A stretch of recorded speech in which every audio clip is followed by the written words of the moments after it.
Okay, so Top 10 songs of the decade. Part 2. We have the top 10 songs of the decade, and I'm going to start. Oh, I'm going to go ahead and tell you, if you hated my albums, I'm going to hate them. the song. Okay, number 10, Old Town Road by Lil Nas X. I agree. That's just a good song. Everyone's going to hate that, but like we said about The Experience around Jesus is King, the experience around Old Town Road is like never the matched. greatest story. That is like the biggest underdog. Like if you like the Rocky movies, you like Old Town Road. First of all, the song was already crazy famous. And then do you remember how crazy everyone went? They were like, "Oh my gosh!" And then Billy Ray Cyrus is in this song. Like they're like, this isn't country enough to be on the country charts. Billboard said. So then Lil Nas X was like, Billy Ray, jump on this. He tweeted it, and then like 2 weeks later, Billy Ray was like, yeah, we got a remix. But like, there's no doubting how good the experience. And then to get Mason Ramsey on the track, and Young Thug riding on my razor. If you ain't got no giddy up, then giddy out my way. It is the number one. It is the longest rating number one song in Billboard Hot 100 history, which is crazy. My number 10, I have Rockstar by Post Malone. I disagree. The song is phenomenal, and also I think the 21 verse is better than Posty's verse. If I I'm being honest. agree, but they're both very good verses. Yeah. This is also the third highest played song in Spotify history. It's a great song. Pretty crazy. It is a good song. Number 9, Marvin's Room by Drake. If you've ever been sad over a girl, listen to Marvin's Room by Drake. It'll make you not sad about a girl. You sound like Harrison. Right. Harrison talks about this song at least once a week. I mean, there's a formula for sad rap, and if it includes a voicemail from your ex-girlfriend, I mean, you're gonna go to the top of the charts. I mean, definitely. Number 9, I have Congratulations by Post Malone. You like Post Malone a little bit, don't you? Just a lot. Just a lot. Yeah. Okay. No, I like Congratulations. Congratulations is a good song. That Mount Everest was big, but Congratulations just kind of blew him up. Right. Like I prefer the version of Congratulations where it's being played by the September Beat by Earth, Wind and Fire. that's actually what I meant when I said Congratulations. yeah.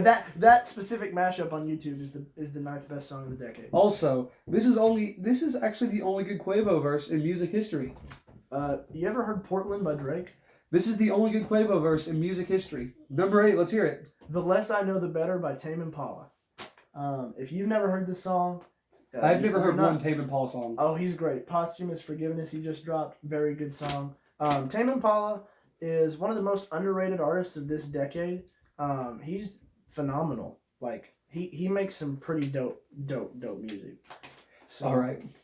I can't agree or disagree because I never heard it. Yeah. 8 is Bad Blood featuring Kendrick Lamar by Taylor Swift. Hey, my boy Kendrick. Okay, and regardless of what anyone says, the hype surrounding this music video was ridiculous. It was a good music video. I remember we were like 13 and we were like... Everyone was like, wow, Shake It Up's over. Then Zendaya just pops up in the video. Like, wow, she's still alive. Zendaya, yeah. Why did you bring up Shake It Up? Bella Thorne. Oh gosh, I wish we didn't ever. Don't talk about Bella Thorne. This song was crazy good, and also like Taylor Swift is pretty popular, but that appealed to the whole group of people that hate Taylor Swift because everybody loves Kendrick Lamar. That most people do, so that kind of evens out. So okay, here we go. Number 7 is Shame by Andy Mineo featuring Josh Garrels, produced by the one and only Jonathan David Bellion. I had this song in my top 10, you do? and I took it out. The last 2 minutes of that song are the greatest Andy Mineo section ever. It's just the horn line, the flute section, the drum pattern, the lyric. It just goes so hard. And also, he can attest because we went to this concert together. That is the best live song I have ever seen. Only time I have ever cried at a concert. That was the best live song I've ever seen. Seriously. And we've been to a lot of concerts, and that was ridiculous. Yeah, that's probably the second best song I've ever heard live. It's a good one. Yeah, I'll tell you the other one later. I had mine on my list, and I changed this list a lot, 12 times. But my number 7, and I listened to this right before he showed it to my house, and this could be number 1, but I have The Hills by The Weeknd. Okay. You know this song? I do know this song. I love this song. This is The Weeknd's best song. I like Call Out My Name. I like Die For You. I like Starboy. I still think that's the greatest Weeknd song. Yeah, it's a good song. The Hills is great. I like it. Yeah. Right. I'm one of those people that really likes The Weeknd. I do too. I don't think anyone dislikes The Weeknd. I don't think it's like super great, but like I can play it in my car and I won't skip it just because it just sounds good. Like, he's it's super really clean. It's polished. And he's got a lot of variety in his music. Yeah, for sure. He sounds like the new age Michael Jackson. Like, "Keep Still My Face" is pretty much a Michael Jackson song. Yeah, have you heard his new track, Heartless? I love it. It's very good, very good. The mastered version on Tidal? Oh yeah. I have Tidal Hi-Fi. He doesn't, so like I'm better. You don't even have mastering speakers. Hi-Fi won't mean anything. I have really good headphones. Yeah, but like you still won't hear the difference. I can listen to a regular version of a song and then play the mastered version, and the mastered sounds better in my headphones. No, you're right. I don't know why you're trying to argue this. No, it will. It's proven fact. How Great by Chance the Rapper is my number 6. That is Chance the Rapper's best song. It's one of them. It's definitely one of the best songs. Like the fact that he was able to get Jay Electronica to come out of retirement because the song was so good really means something. Like Jay Electronica didn't make music for like 9 years before this, and he was like, "Hey, jump on this track," and Jay Elec was like, "Okay." That's a good one. Dope. Number 6 is "Old Town Road," hey, featuring Billy Ray Cyrus. Not the Young Thug and Mason Ramsey version? That's actually number 1. I'm just. No. What about the one featuring BTS? Number 2. Negative 5,000. Number 2. We already said everything about this song. Yeah, I mean, it's just legendary. You know the song. You're gonna take your horse too. Like, wouldn't you? It's true, honestly. And actually, realistically, this song has a very positive message about like leaving your past behind and just seeking the future and like just riding the wave. Really, that song rode that wave until it couldn't no more. That's it. That song spoke itself into existence. So like this is the longest rating number 1 song in Billboard history on the Hot 100. This is the fastest song to ever reach Diamond certification, and I'm pretty sure, I can't confirm it, but I feel like I read this. It's the fastest song to ever hit 1 billion plays on Spotify. That's pretty crazy.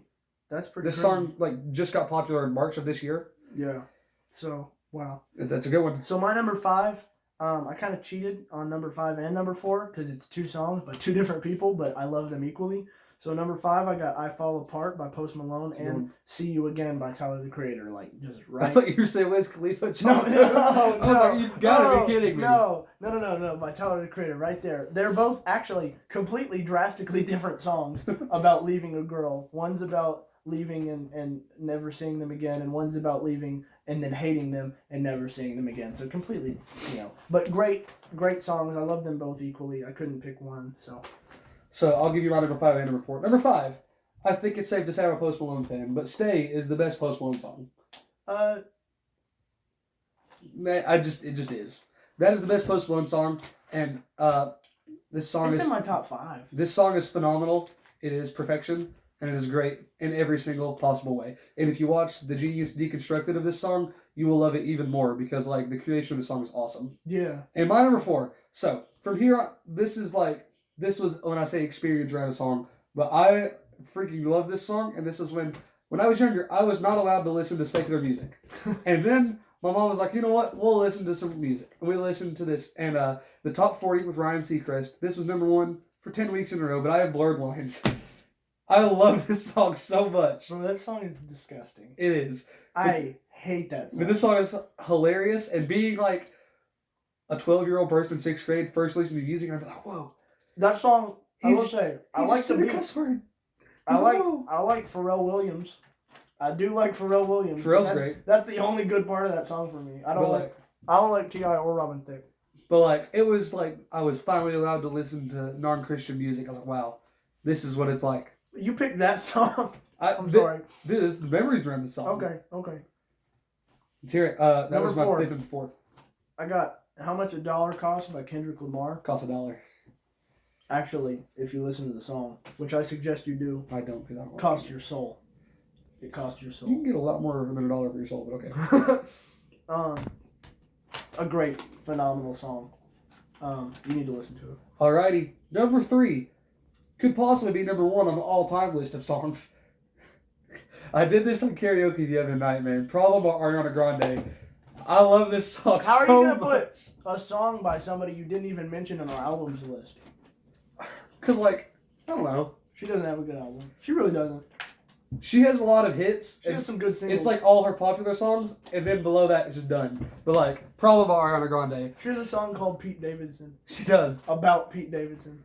Yeah. Poor guy. Poor Pete. He can't keep a girl. But this song, every time there's ever karaoke, I get someone to sing the Ariana Grande part, and I rap the Iggy Azalea part.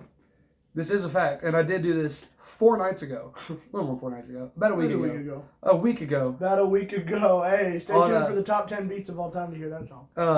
I did this for karaoke, and let's just say my voice sucks, but you know what? When you sing Iggy Azalea in front of a big group of crowd, they all go crazy. Bruh, Iggy Azalea doesn't even have a good voice. She does not. Okay. Number 2. 3. Number 3? I haven't said my number 3 in either. You just did number 3. You put 5 and 4 together.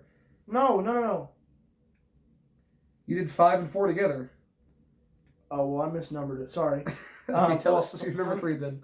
Pyramids by Frank Ocean. It's like, it's so captivating. You're like, you can't not listen to the song when you hear it because it's just puts you in a trance. And you're like, by the time it's over, you're like, is it over? But then it's been like 12 minutes.